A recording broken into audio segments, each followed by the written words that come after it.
దేశం పెన్నడు లేని సవాళ్లు ఎదుర్కొంటూ ఉంది. మీ అందరికీ మనవి చేస్తున్నాను.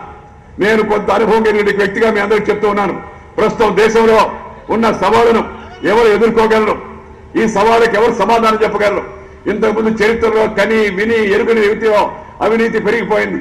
అందుకేడని ఇందు రేడని సందేహం వరదు చక్రి సర్వోపగతుడు ఎందెందుకు అందందే గేడని మహాభారతంలో భాగవతంలో చెప్పినట్టుగా ఇవాళ కాంగ్రెస్ రాజ్యంలో అందుకెరడని ఇందు రేడని సందేహం వలదు ఎందెందు వెతికిన అందందే గేడు అవినీతి పరుండి అన్నట్టుగా ఇవాళ కాంగ్రెస్ రాజ్యంలో అవినీతి పెరిగిపోయింది.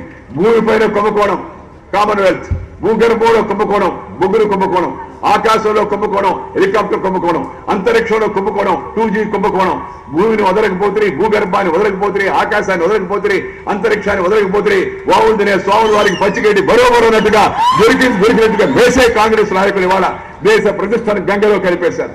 పాకిస్తాన్ మన దేశంలో అంతరంగా జోక్యం చేసుకుని ఎయిడింగ్, అబిటింగ్, ఫండింగ్, ట్రైనింగ్ టెర్రరిస్ట్ అనే విషయం మీ అందరికీ తెలుసు.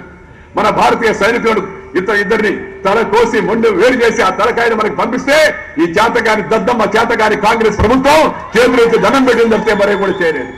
వీళ్ళందరూ అరిచినా, గీపెట్టినా, ముక్కు నేలకేసి రాసినా, తప్పుడు ఆరోపణలు చేసినా, ఫ్రంట్ను కట్టినా, కొత్త పార్టీలు పెట్టినా, రకరకాల వేషాలు మార్చినా వీళ్ళెవరు కూడా నరేంద్ర మోడీని అడ్డుకోలేరు అని చెప్పిన సందర్భంగా మనం చెబుతున్నాం.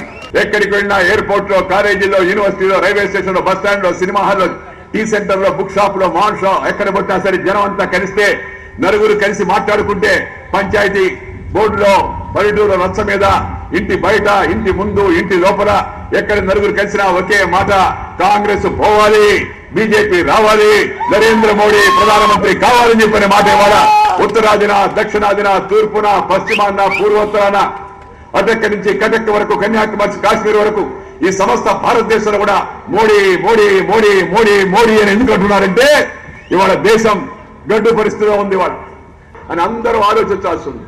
మిమ్మల్ని అందరినీ కోరుతున్నా, ఇది సాధారణ ఎన్నిక కాదు, ఇది మామూలు ఎలక్షన్ కాదు, ఇది జనరల్ ఎలక్షన్ కాదు. మన దేశ భవిష్యత్తును, 120 కోట్ల జనాభా యొక్క భవిష్యత్తును, మీ అందరి యొక్క భవిష్యత్తును నిర్ణయించేట, మీ పిల్లల యొక్క భవిష్యత్తును నిర్ణయించే ఎన్నిక. అందుకని ప్రజా ఉద్యమంగా తయారు కావాలి. ఇది బీజేపీ యొక్క ప్రచారం కాకుండా ప్రజా ప్రచారంగా తయారు కావాలని మనందరూ కూడా కోరుతున్నాను.